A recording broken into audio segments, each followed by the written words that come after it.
সবাইকে নমস্কার জানিয়ে বলছি, প্লিজ দয়া করে কেউ কাউন্টিং এজেন্টরা এবং প্রার্থী ক্যান্ডিডেটরা তারা ভোটিং এলাকা ছেড়ে আসবেন না। স্ট্রং রুমে যেখানে কাউন্টিং হচ্ছে, মানে সেন্টারে, সেখান ছেড়ে কেউ আসবেন না।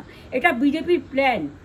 প্রথম 2-3 রাউন্ডে আমি কালকে থেকেই বলছি যে ওদেরগুলো আগে দেখাবে, আমাদেরগুলো পরে দেখাবে। এবং অনেক জায়গায় 2-3 রাউন্ড কাউন্টিং করার পরে প্রায় 100টা জায়গায় কাউন্টিং বন্ধ করে রেখে দিয়েছে। এবং কল্যাণীতে ধরা পড়েছে 7টা মেশিন, যেখানে কোনো মিল নেই। এটা টোটাল ফোর্সফুলি সেন্ট্রাল ফোর্সকে দিয়ে চারিদিকে তৃণমূল কংগ্রেসের উপর অত্যাচার করছে, অফিস ভাঙছে, জোর করে দখল করছে। এসআইআর নামে আপনারা দেখেছেন ভোট লুট করেছে যাতে যে সিটগুলো জিততে পারে।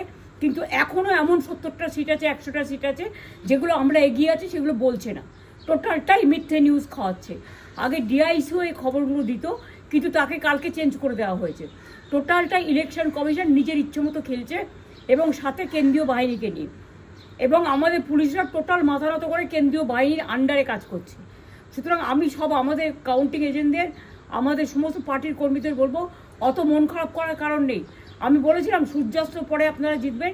3 রাউন্ড 4 রাউন্ড কাউন্ট হলেও এটা 14 রাউন্ড থেকে 18 রাউন্ড কাউন্ট হয়, তখন আপনারা জিতবেন। Wait and see, watch.